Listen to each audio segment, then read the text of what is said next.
안녕하세요. 저는 분당에 살고 있는 30대 후반의 여성입니다. 저희 부모님은 어릴 때부터 항상 저에게 지나친 욕심을 부리지 말라는 말씀을 하셨습니다. 하지만 생각해보면 이 세상에 욕심이 하나도 없는 사람이라는 건 존재할 수가 없을 것 같습니다. 무력, 명예욕, 승진욕 등등 어떤 종류의 욕심이 됐건 간에 누구나 살면서 자기가 추구하는 갖고 싶은 게 있을 테니까요. 경쟁이 치열해지고 세상살이가 각박해진 요즘에는 아마도 예전보다 그 정도가 더 심해졌을 테고요. 적당한 수준의 욕심은 사람에게 목표를 갖게 하고 더 열심히 살게 하는 좋은 원동력이 되는 것 같습니다. 하지만 그 도가 지나쳐서 과욕을 부릴 때 항상 문제가 생기는 거고요. 뭐든지 지나치지 않는 것이 중요한데 그 중용의 덕을 지키는 게 정말 어려운 일이겠죠. 그래서 옛말에도 바다는 메워도 사람의 욕심은 못 채운다라는 말이 있는 거고요. 최근 저는 그 과욕이 사람을 어디까지 추락시키는지를 깨닫게 되었습니다. 저희 부모님께서 어째서 그토록 욕심을 부리지 말라고 당부하셨는지도요. 이 경험담을 여러분들과 나누고 싶어서 오늘은 사연을 보내봅니다. 여러분들은 부모님과 사이가 좋으신 편인가요? 저는 제가 초등학교, 중학교에 다닐 때 IMF를 겪고 부모님과 사이가 더욱 돈독해졌습니다. 제 주변을 돌아보아도 보통은 어려운 일을 겪게 되면 싸움이 잦아지고 갈등이 깊어져서 사이가 멀어지는 게 대부분인 것 같은데요. 다행히도 저희 집은 그 어려운 고비를 간신히 넘기면서 오히려 믿을 것은 언제나 가족밖에 없다는 걸 깨닫게 된 케이스인 것 같습니다. 저희 아버지는 사업을 하셨고 엄마는 가정주부셨어요. 건설 쪽 개인 사업을 하셨는데 처음에는 작게 시작했던 것이 생각보다 잘 되어서 나중에는 법인 전환을 하고 꽤 큰 규모로 확장되었습니다.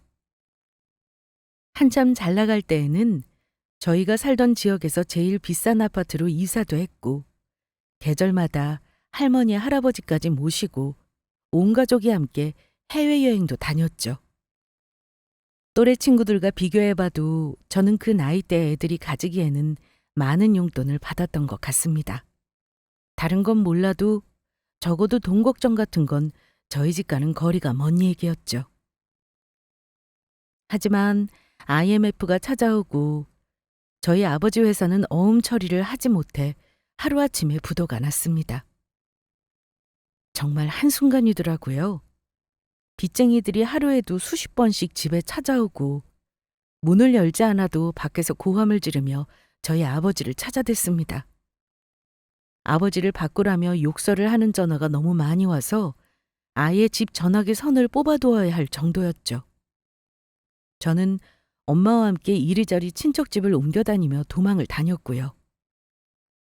얼마 지나지 않아 집에 있는 물건들에는 온통 빨간 딱지가 붙었고 저희 집이 텅 비기도 전에 쫓기듯 이사를 나가야 했습니다. 옮겨간 곳은 어린 제가 그때까지 단 한 번도 경험해보지 못했던 낡은 집이었어요. 수도꼭지를 돌리면 녹물이 나오고 조용한 밤이면 천장에 쥐가 몰려다니는 소리가 들리는 단칸방이었죠. 왜 이렇게까지 된 건지 이해가 되지를 않더라고요. 아버지는 집에 들어오지 않는 날이 늘어났고 수척해진 엄마는 창밖만 내다보며 이따금 저 몰래 눈물을 훔치고는 하셨습니다. 저는 가난이라는 걸 그때 알게 되었죠. 그리고 꼭 내 잘못이 아니어도 불시에 이런 불행이 다가올 수 있다는 것도요. 덕분에 저는 또래 친구들처럼 사춘기를 보낼 기회를 잃어버렸습니다. 엄마에게 투정도 부리고 아버지에게는 그 핑계로 용돈도 받고 그런 평범한 날들을요. 대신 저는 훨씬 일찍부터 철이 들었고 안 그래도 힘든 부모님을 조금이라도 웃게 해주고 싶어서 열심히 공부만 했습니다. 그때는 제가 할 수 있는 게 그것뿐이었어요.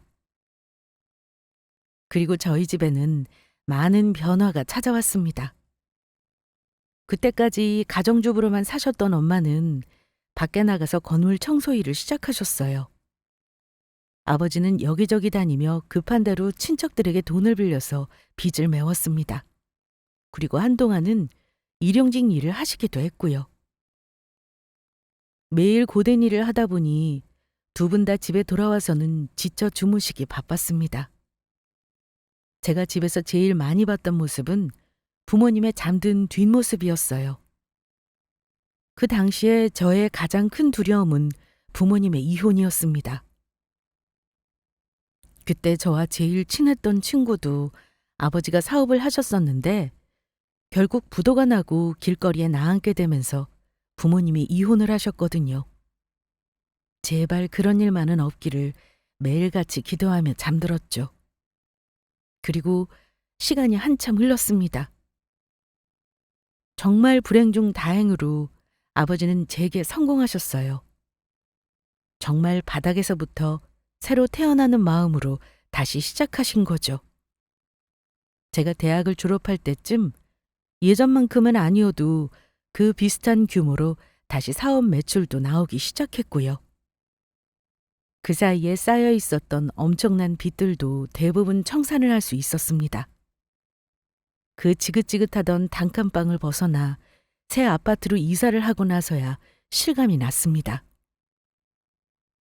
저희 가족이 그 지옥 같던 가난의 터널에서 드디어 벗어났다는 것을요.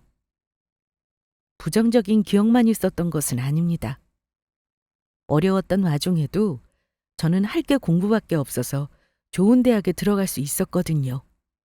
거기다 친구들끼리 사이도 더욱 돈독해졌고요. 원래도 식구들끼리 사이가 좋았던 저희였지만 힘든 일을 같이 이겨내면서 일종의 전우애마저 생긴 거죠. 나중에 아버지는 제게 말씀하셨습니다. 가난이라는 건 너무나 무서운 일이지만 이렇게 뜻하지 않은 순간에 찾아오기도 하는 거라고요. 돈은 있다가도 없는 거고 없다가도 있는 거니까 너무 돈에 목매지 말고 저만의 행복을 찾으라고요. 그때는 그냥 하시는 말씀이 아닐까 싶었는데 그게 정말 아버지의 진심이라는 건 나중에 제가 남자친구와 결혼을 할 때 깨닫게 되었습니다. 저의 남자친구는 정말 지독하게 가난한 집 출신이었거든요. 제가 남자친구와 만난 건 대학교 졸업반 즈음에 친구의 소개를 통해서였습니다. 정확히 말하면 친구 남자친구의 친구였는데 일찍 결혼했던 친구의 결혼식장에서 만난 게 저희의 첫 만남이었습니다. 그 뒤에 우연한 기회로 넷이서 같이 강화도에 놀러 가게 되었는데 거기서 서로 호감을 갖고 사귀게 되었고요. 당시의 남자친구는 외적으로는 딱 저의 이상형이었습니다.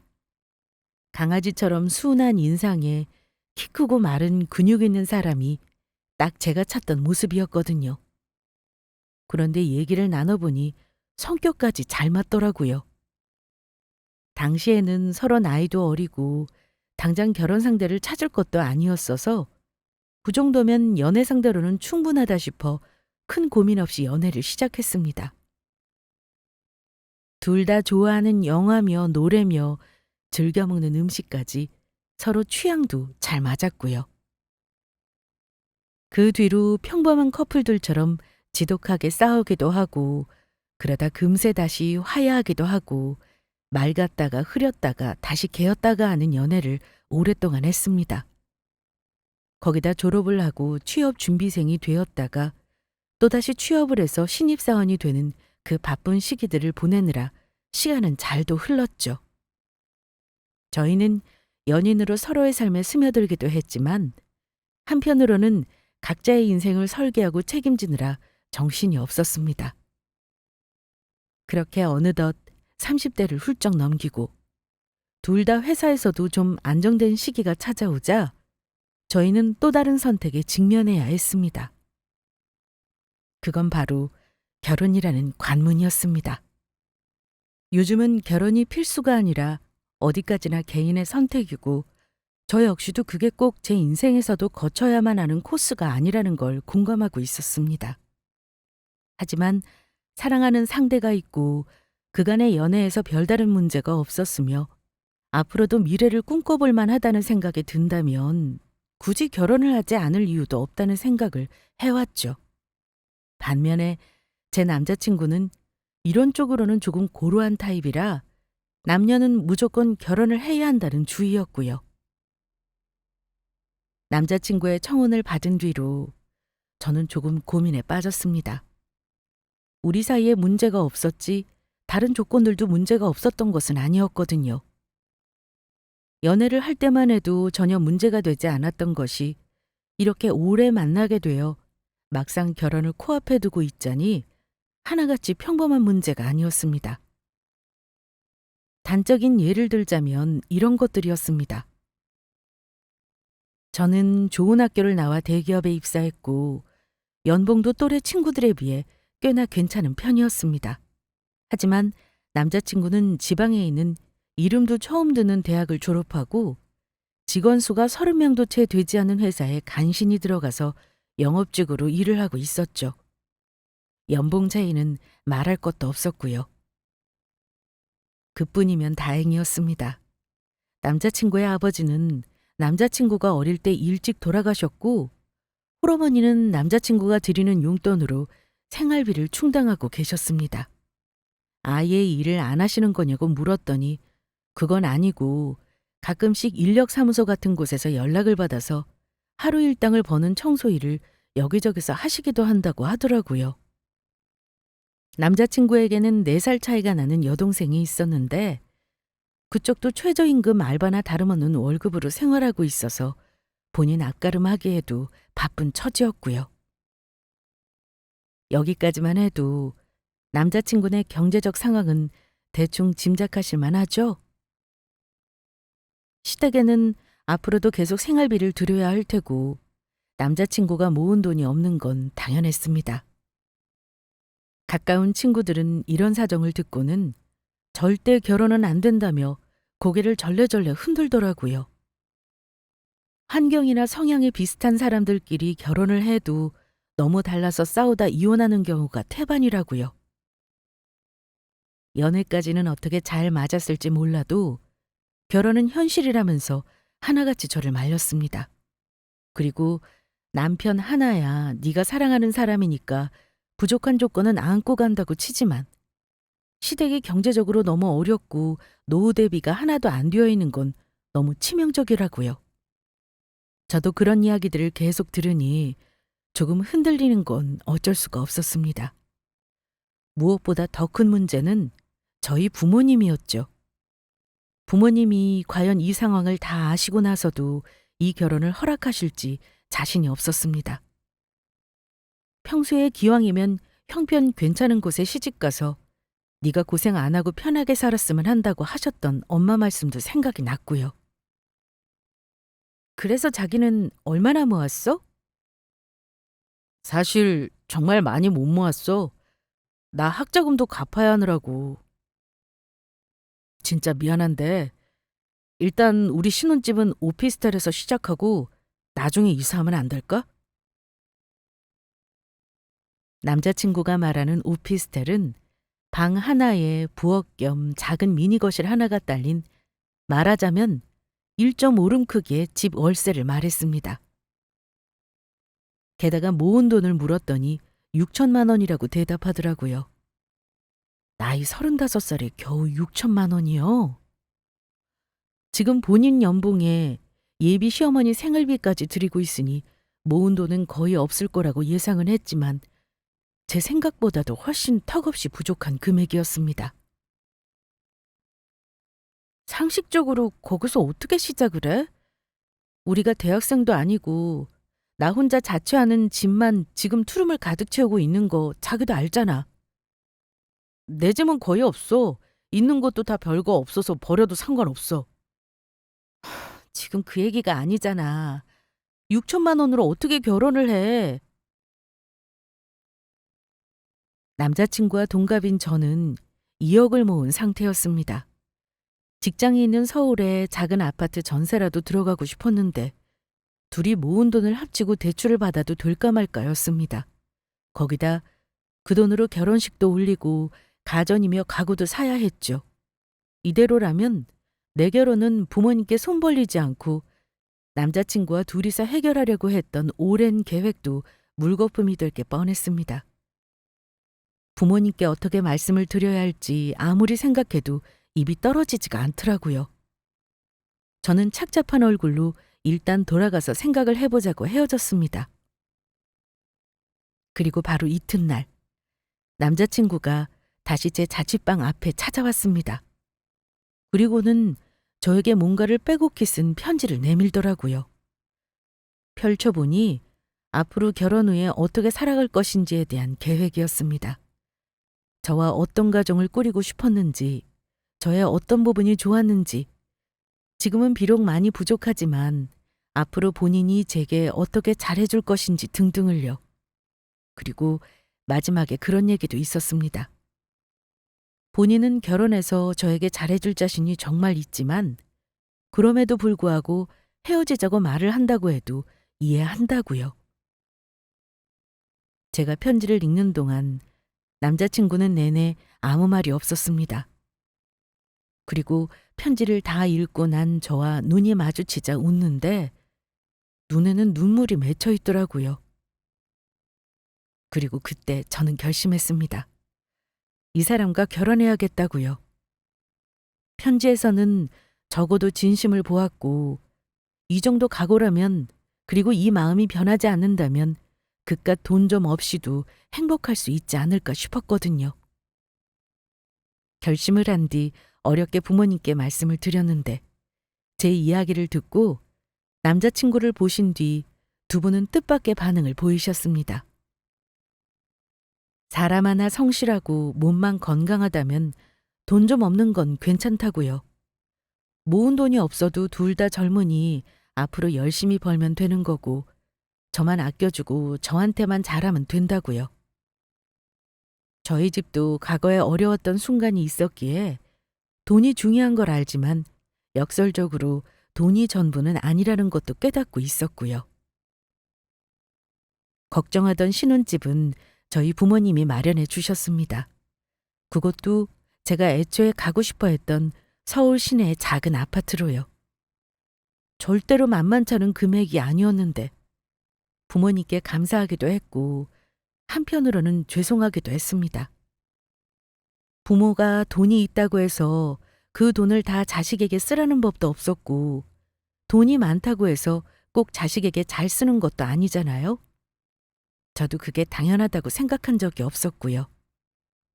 엄마, 아버지, 너무 감사해요. 죄송하고요. 죄송할 것도 많다. 부모가 여력이 되면 자식한테 뭐라도 해줄 수 있는 게 다행인 거지. 어차피 이 돈도 다 너 시집갈 때 해주려고 모아뒀던 돈이야. 감사합니다, 장인어른, 장모님. 앞으로 유진이랑 정말 잘 살겠습니다. 제가 앞으로는 유진이 절대 고생 안 하게 하겠습니다. 그거면 됐지 뭘. 내 딸이지만 우리 유진이 성격 만만찮은 거 나도 알고 있어. 앞으로 이 서방 고생 좀 하겠네. 아닙니다. 제가 유진이한테 많이 부족한데 평생 공주님처럼 모셔야죠.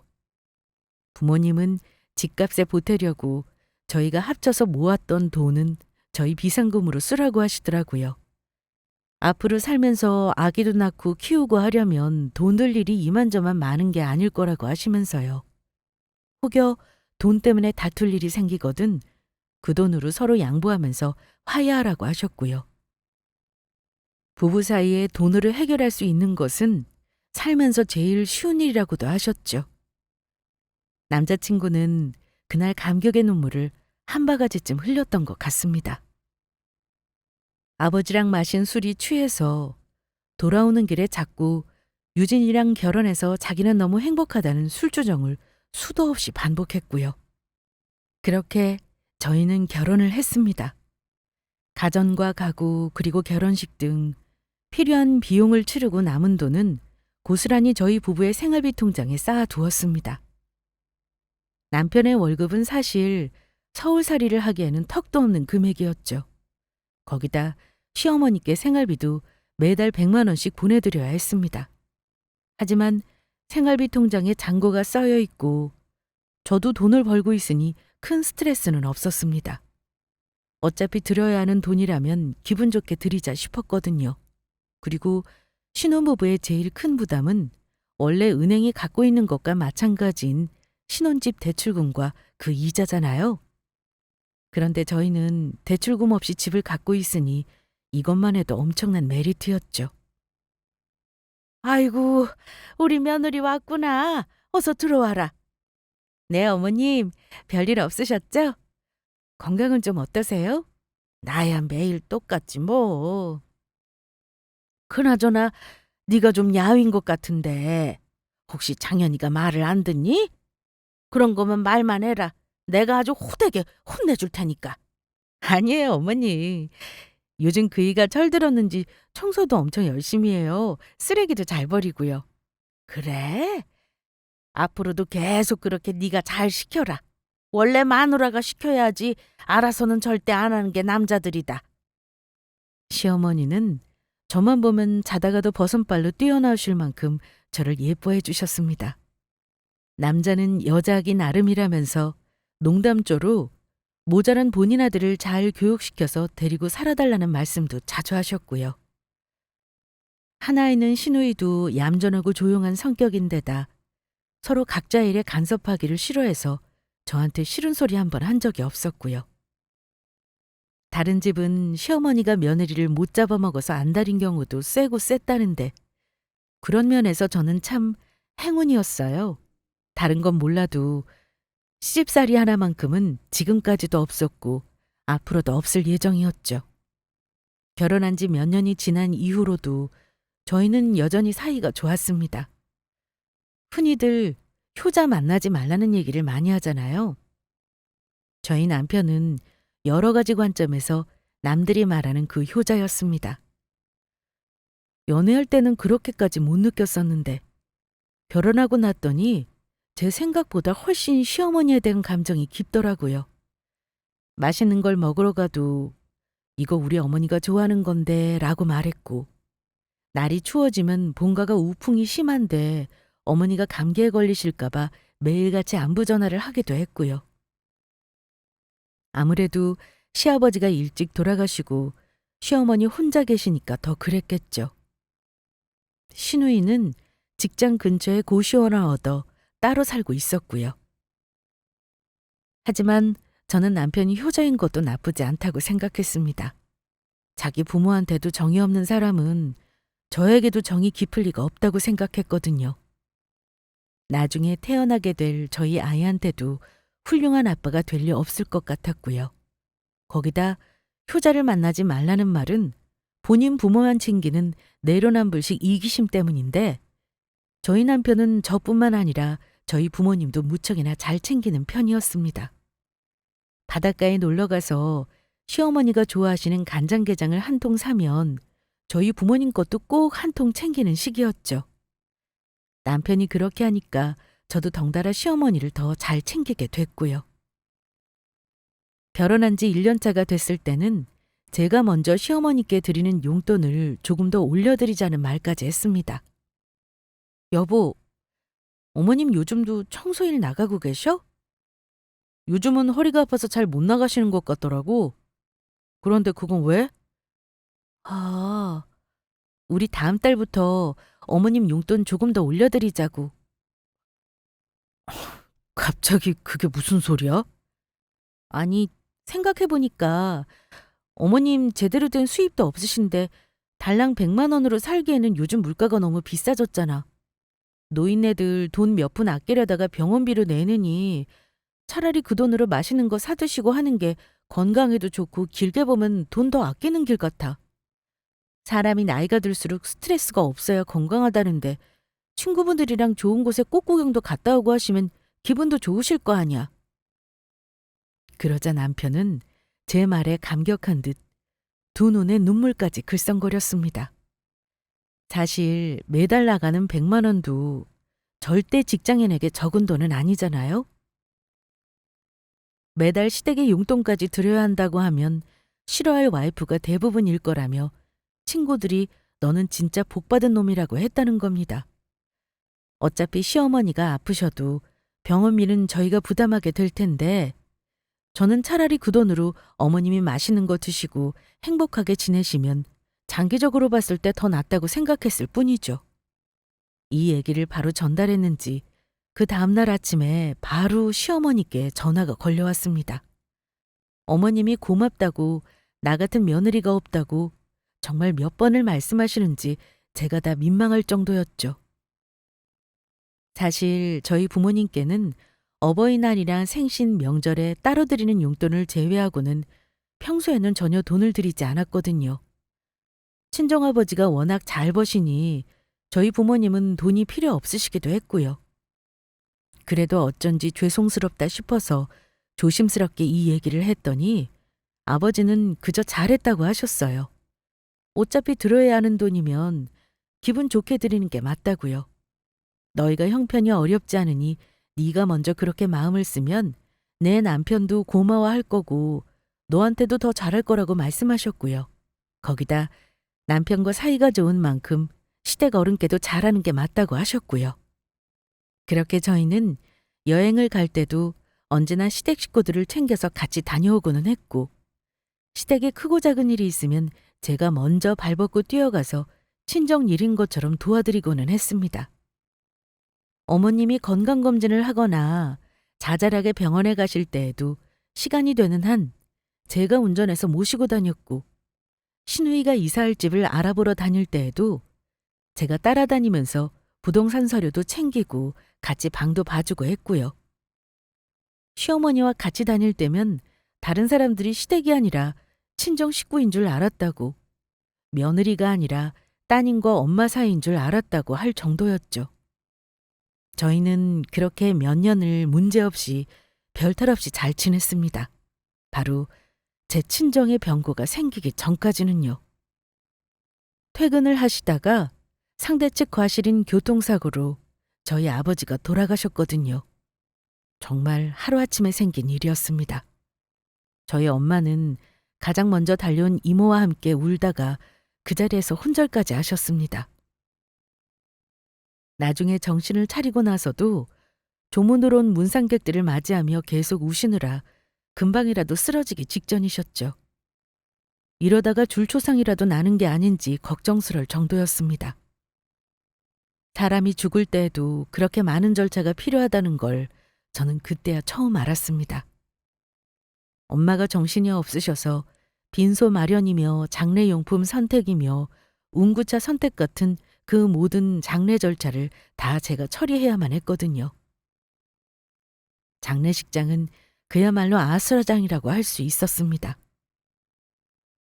조문객들이 끊임없이 밀려 들어왔고 그 사이사이 여러 가지 결정과 결제해야 할 것들과 오는 전화를 처리해야 했습니다. 하지만 차라리 정신이 없는 게 나았죠.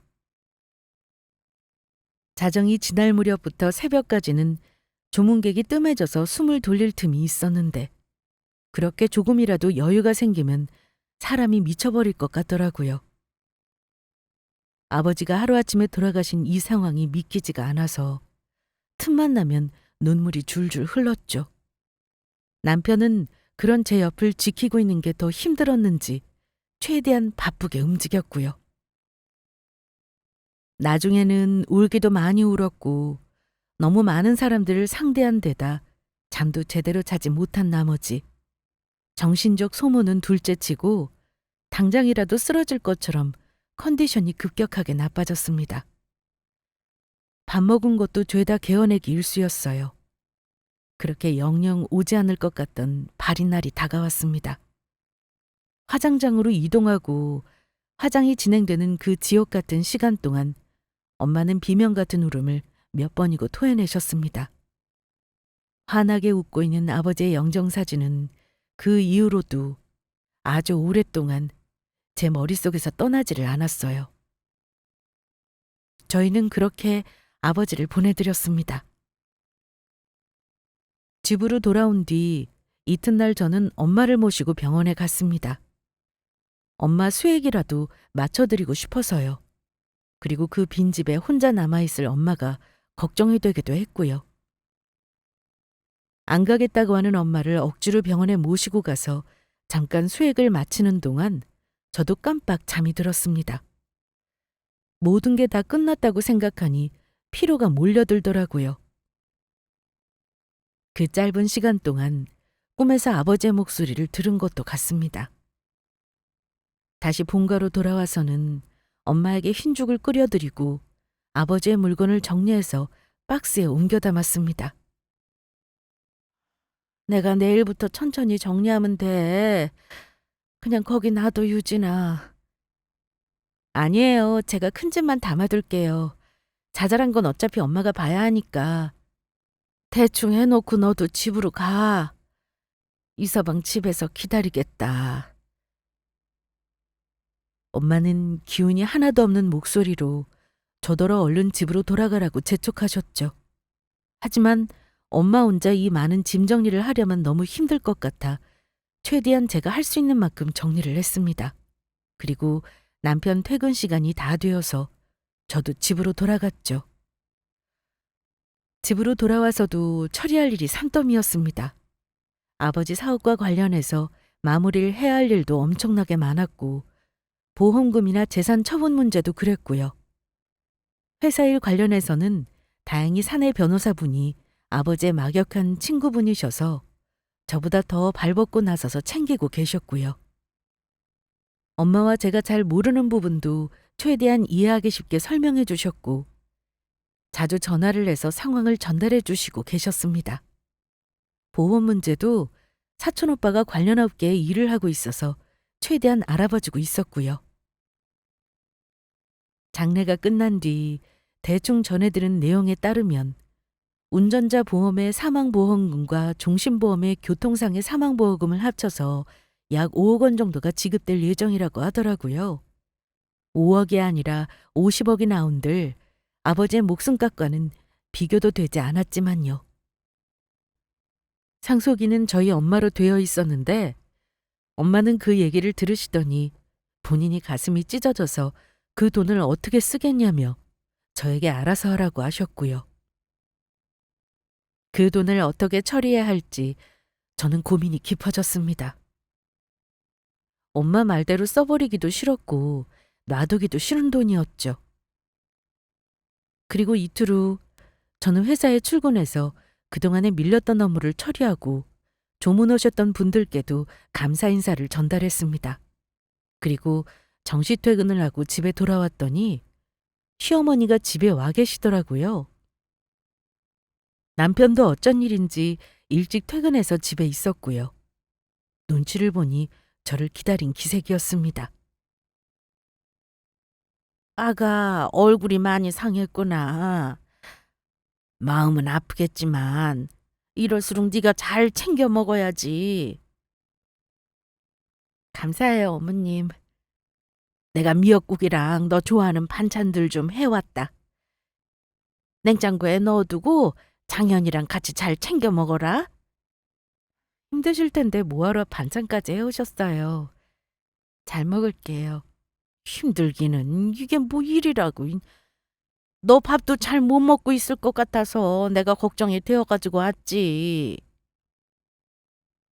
그 말씀에 돌아본 주방 식탁 위에는 어머니가 싸오신 반찬과 국이 칸칸이 쌓여 있더라고요. 감사해서 눈물이 날 것 같더라고요. 저는 애써 웃으며 반찬들을 냉장고에 챙겨 넣었습니다. 집에 과일이고 뭐고 먹을 게 없어서 냉장고에 있던 주스를 따라서 시어머니께 내어드렸죠. 그런데 뭐랄까, 시어머니가 뭔가 할 말이 있으신 것 같은 눈치였습니다. 그런데 남편 얼굴을 번갈아 보면서 머뭇거리시더라고요. 어머님, 하실 말씀이라도 있으세요? 내가 반찬도 갖다 줄 겸 할 말이 있어서 오기는 했다. 어머니, 그냥 지금 말씀하세요. 남편마저 시어머니께 눈짓을 하며 말씀을 하라고 재촉하자 시어머니는 제 손을 끌어다 잡으시며 그렇게 말씀하셨습니다. 창현이 말로는 요즘 네가 처리해야 될 일이 많아서 정신이 없다며. 네, 뭐 서류 문제도 그렇고 해야 할 게 좀 많긴 하네요. 그래, 그 교통사고 가해자 측이랑 보험금 얘기는 제대로 처리한 거니? 아무리 정신없어도 돈 걸린 일 마무리는 확실히 해야지. 한두 푼도 아니라며. 한두 푼도 아니라는 말씀에 저는 옆에 앉은 남편과 시선을 마주쳤습니다. 사촌 오빠와 하는 보험금 얘기를 뒤에서 들은 건 알고 있었는데 거기에 관해서 언급을 하지 않길래 전혀 관심이 없는 줄 알았거든요. 남편이 시어머니께 말씀드린 건가 싶었죠.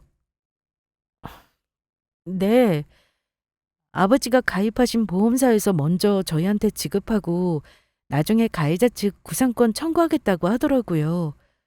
사촌 오빠가 알아서 잘 처리하고 있어요. 그래, 다행이구나. 그 돈 받아도 네 마음이 편하지는 않을 텐데. 그래도 받을 돈은 받아야지.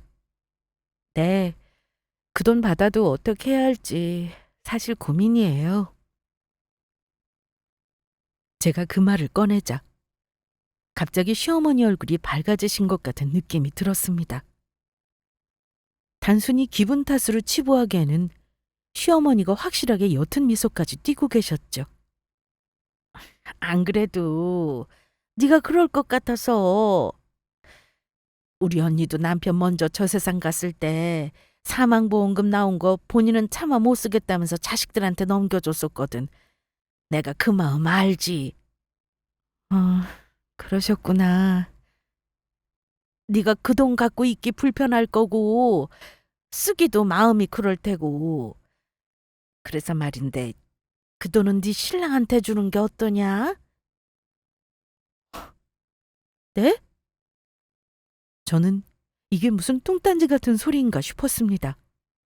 아직 나오지도 않은 돈이지만 갑자기 그 돈을 신랑한테 넘겨주라니요. 제가 어이가 없어서 남편을 쳐다보니 남편이 그러더라고요. 당신이 이러지도 저러지도 못하는 돈이잖아. 며칠 전에도 그것 때문에 장모님이랑 고민하는 거 들었어.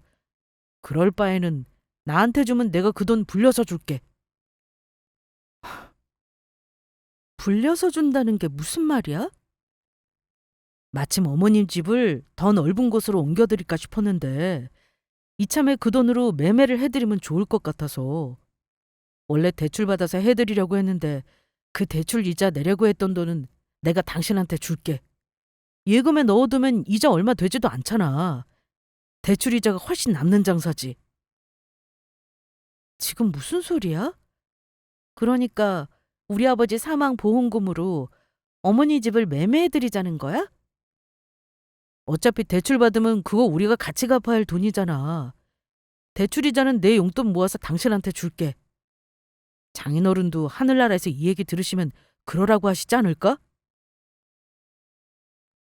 저는 그 순간 손이 미끄러져 하마터면 들고 있던 주스잔을 손에서 놓칠 뻔했습니다. 여러분들은 이 이야기가 이해가 가세요? 저는 제 두 귀로 듣고도 도무지 이해가 가지를 않더라고요. 저와 엄마한테는 아직 아버지의 부재가 믿기지도 않는 상황인데 어떻게 우리 아버지의 사망보험금을 맡겨두기라도 한 것처럼 저렇게 당당하게 내놓으라고 할 수가 있죠? 그것도 뭐? 나를 위해서 시어머니의 집을 사기로 했다고요? 저는 앞이 캄캄해진다는 말을 그제서야 알겠더라고요. 순간 너무 흥분해서 시야가 암전이라도 된 것처럼 흐려졌거든요. 제가 말이 없자 남편은 그걸 고민의 신호로 받아들였는지 제 어깨를 토닥이며 더 부드러운 목소리를 저를 달래듯 말했습니다. 더 고민할 거 없어. 당신 그 돈 들고 있어봐야 속상하기만 하지. 안 그래? 이건 이렇게 처리하자. 내가 고민 많이 해봤는데 아무리 생각해도 그게 최선인 것 같아. 그래, 살아생전에도 우리한테 그렇게 잘해주셨는데 가시는 마당에도 사돈 어른이 우리한테 효도하라고 큰돈까지 남겨주시고 참 고맙구나. 아주 그 돈을 내놓는 게 기정사실화라도 된 것처럼 저렇게 말을 하는데 어이가 없어서 눈물도 안 나더라고요. 장례식장에서 그렇게 나오던 눈물이 너무 황당한 일 앞에서는 다 말라버린 모양이었어요. 거기다 제가 더 황당했던 이유는 따로 있었습니다. 지금 시어머니가 살고 있는 시댁도 바로 2년 전에 저희 아버지가 해주신 전셋집이었거든요. 결혼 전에 시어머니는 지은 지 몇십 년이나 된 오래된 주택에 살고 있었습니다. 원래 주택이 관리하기도 힘들지만 그 집은 특히나 더 관리가 안 된 집이었습니다. 제가 그 집에 처음 인사드리러 갔을 때 충격이 아직도 생생할 정도로요. 저도 집이 망했을 때 단칸방에 살아봤지만 그것보다 더 심한 수준이었어요. 천장에서 빗물은 떨어져서 벽지 곳곳에 곰팡이가 피어 있었고 그 위를 스티커로 애써 가려놨더라고요. 거기다 녹이 쓴 샤시는 조그만 바람이 불어도 덜컹거리면서 누가 창문이라도 두드린 것처럼 굉음을 내고 있었고요. 화장실에는 세면대도 없었고 주택에 의뢰 그렇듯이 겨울에는 살을 에일 것처럼 추웠죠. 여기서 대체 샤워를 어떻게 하시는지 걱정스러울 정도로요. 안 그래도 겨울철에 화장실과 방 안의 온도차 때문에 뇌출혈 사고도 많다는데 이만저만 걱정이 되는 게 아니었습니다. 결혼한 이후로 시댁에 갈 때마다 마음이 계속 불편했고요. 우연한 기회에 그 얘기가 나왔는데 친정아버지께서 선뜻 그러시더라고요. 이참에 시댁에 전세라도 해드리라고요. 모자란 돈은 아버지께서 충당해 주시겠다면서요. 그렇게 원래 살던 9억을 팔면서 받은 돈 몇천만 원을 보태서 저희 아버지 돈 3억으로 시댁 전셋집을 마련해 드렸습니다. 신축 아파트는 아니었지만 시어머니가 혼자 사시기에 적당한 평수에 깨끗한 아파트였어요. 아파트에 처음 사시는 어머니는 언제든지 물만 틀면 온수가 나온다며 아기처럼 기뻐하셨죠. 저도 그 모습을 보며 마음이 놓였고요. 솔직히 아무리 돈이 많아도 시댁 전셋집까지 해주는 사돈댁이 어디 있겠어요? 저희 집에서는 그렇게 하고서도 생색 한 번 낸 적이 없었습니다. 어떤 보답을 바라고 한 것도 아니었고요. 그저 남편이 제게 잘하고 시어머니도 제게 잘해주시니 제 마음 편하라고 아버지께서 도와주신 거였죠. 분명 그 선의를 받았던 당시만 해도 모든 것이 다 괜찮았었고요. 저는 그날 두 사람의 얼굴을 보면서 인간의 욕심에 대해서 생각했습니다. 사람의 욕심은 끝이 없다더니 결혼을 한 뒤에 저희 신혼집에 시댁 전셋집부터 시작해서 매달 용돈이며 여행비며 끝도 없는 지원을 했던 저와 저희 집이 잘못했던 걸까요?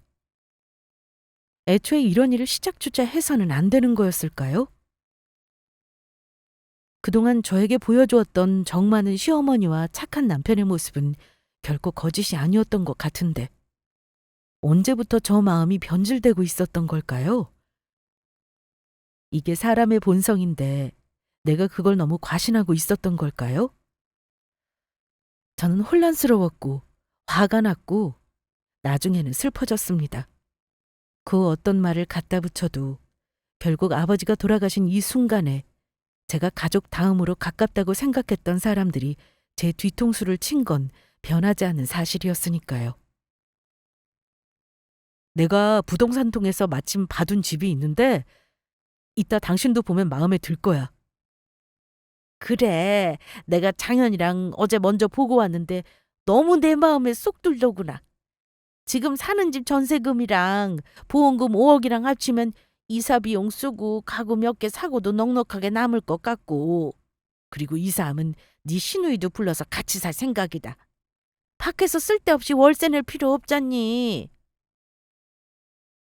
네, 그럼 같이 보러 가세요. 봐둔 집이 같은 동네라고요? 응, 같은 동네야. 그 동네에서 친구들도 많이 사겠고 해서 다른 동네 가기도 싫고 나는 그 동네가 좋아. 부동산도 왜 처음에 이 집 전세 들어올 때 계약했던 곳에 물어봤거든. 그래도 한 번 거래했다고 조건도 잘 맞춰주고 복비도 싸게 해주겠다고 하더라고. 그렇게 저희는 이틀 뒤 시어머니가 이사할 집을 보러 가기로 했습니다. 저는 회사에 반차를 내고 점심시간 때 빠져나와 부동산으로 향했죠. 남편도 굳이 반차를 쓰고 나오겠다고 하더라고요. 아예 오는 길에 시어머니를 모시고 와서 먼저 부동산에 도착해 있었습니다. 그때 그 며느리분이시죠? 어머, 이번에도 시어머니 집을 구해주신다고요? 내가 다른 집 다 찾아봐도 우리 며느리만한 애가 없어요. 내가 전생에 무슨 복 지었나 몰라. 아이고, 복은 제가 지은 거죠. 앞으로도 나 진짜 당신한테 충성할게. 고마워, 여보. 웃으며 너스레를 떠는 남편과 입이 귀에 걸린 시어머니를 보며 저는 가방 속에서 서류를 꺼냈습니다. 이게 뭐니? 저희 시어머니 지금 살고 있는 전셋집 빼려고요. 명의자는 박유진 제 이름으로 되어 있어요. 계약금도 제 명의 통장에서 나갔고요. 전세 만료 기간이 아직 몇 달 남아서 최대한 빨리 빼주셨으면 해서요. 여보, 매매할 집 먼저 보고 계약부터 한 뒤에 하지. 그 집 혹시라도 계약 날짜 안 맞으면 곤란하잖아. 그러게요. 전셋집 내놓는 건 그 뒤에 해도 상관없으실 텐데요. 아니요. 매매는 안 할 겁니다. 그냥 전셋집만 빼주세요. 제 말에 순간 시어머니와 남편, 심지어 부동산 중개인분까지 어리둥절한 얼굴이 되었습니다. 매매를 안 한다니. 전세로 구하라는 얘기냐? 아니요. 저희 아버지 보험금 못 드려요. 드릴 생각도 없고요. 전세금도 뺄 거니까 어머님 집 구할 생각이시면 대출을 받으시든지 이 사람한테 해달라고 하세요. 아니, 여보, 갑자기 그게 무슨 말이야? 아직 이해 못했어? 우리 아버지 목숨값으로 받은 돈 너희 집에 못 준다고.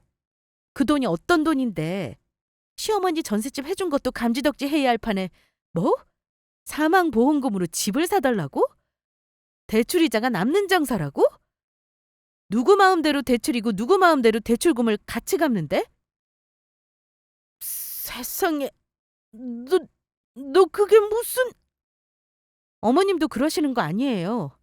가시는 마당에도 사돈어른이 효도하라고 큰돈까지 남겨주셔서 고맙다고요? 그게 아버지 보낸 저한테 할 소리예요? 사람이면 염치가 있어야지. 어떻게 그 돈으로 그런 욕심을 내세요? 아니, 우리는 그런 뜻이 아니라... 아유, 얘야, 아가. 그런 게 아니다. 여보, 미안해. 절대 그런 뜻 아니었어. 나는 그냥 당신이 그 돈 가지고 너무 속상해하고 고민하는 것 같아서 그, 그래서 그런 소리를 한 거야. 내가 잘못했어. 그냥 어머님 집은 없던 일로 하자. 지금 사시는 집에 계속 사시면 돼. 그렇죠, 어머니? 아이, 그래, 당연하지. 지금까지도 살았는데 뭐가 문제니? 나는 지금 사는 집 너무 좋아. 아가 미안하다. 우리가 잘못했다. 이분들 신경 쓰지 마시고 집 내놓고 계약되는 대로 저한테 연락 주세요. 집주인분께는 집 내놓는다고 제가 아까 연락드렸습니다. 통화하시고 여기 연락 주세요. 저는 두 사람을 상대하는 대신 이 상황을 지켜보고 말문이 막힌 부동산 중개인 분께 제 명함을 꺼내드렸습니다. 그리고 가방을 챙겨서 일어서며 남편에게 한마디 더 보탰습니다. 우리는 이혼이라고요. 서류 정리되는 동안까지만 봐줄 테니 최대한 빨리 짐 싸서 나가라고 했습니다. 돌아서는 제 등 뒤로 곡소리가 들렸습니다. 그날 집에 저를 쫓아 돌아온 남편은 제게 싹싹 빌었고 저를 달래려고 별짓을 다 했고 그러고도 안 되자 제게 욕을 퍼부었습니다. 너는 진짜 미친년이라고요. 제가 생각해도 제가 미친 것 같기는 했습니다. 저런 놈을 못 알아보고 지금까지 있는 대로 퍼주면서 같이 살았다는 사실이요. 사람은 큰일이 닥쳐봐야 진짜 자기 편을 알게 된다던데 그런 의미에서 아버지가 진짜 제 편을 분간하라고 마지막 선물을 주고 가신 것 같습니다. 저는 여태껏 적당한 선에서 제 삶을 긍정적인 수준으로 이끌어줄 욕심을 갖고 있었지만 한편으로는 자꾸 끝없이 생기려는 욕심을 경계하는 데에도 부단히 노력해야 했습니다. 그 욕심은 대부분 남과의 비교에서 생겨났고요. 다른 사람들보다 더 좋은 집, 친구보다 더 좋은 차, 회사 동기들보다 더 좋은 연봉. 이런 비교가 저를 더 나은 쪽으로 채찍질할 때도 있었지만 대부분은 저를 부정적인 방향으로 끝없이 좀먹는다는 것을 알게 되었거든요. 그래서 어느 순간부터는 그저 내가 내 인생을 하루하루 충실히 채워서 살기만 하면 남들의 시선이나 다른 물질적인 욕심은 조금 내려놓을 때가 더 행복하다는 걸 깨닫게 되었습니다. 그리고 최근에 있었던 일련의 경험을 통해서 지나친 욕심이 사람을 얼마나 추악하게 만드는지를 알게 되었고요. 저는 지금 남편과 이혼했고 신혼집을 정리한 돈으로 새로운 집을 매매해 친정엄마와 함께 살고 있습니다. 물론 시댁 전셋집의 전세금도 모두 돌려받았죠. 두 사람은 집을 구하러 이리저리 뛰어다니다 결국 대출을 받았다는 것 같았는데 그 뒤로 소식이 끊겨서 어떻게 되었는지는 모르겠네요. 사실 알고 싶지도 않았고요. 엄마는 그동안의 모든 일이 꿈 같다고 말씀하셨습니다. 저도 나쁜 꿈을 꾼 것 같다고 말했죠. 이제는 아버지 대신 제가 엄마를 잘 챙기면서 잘 살아보려고 합니다. 엄마와 제 인생에도 더 이상 나쁜 꿈은 없을 거고요. 여기까지 들어주셔서 감사합니다.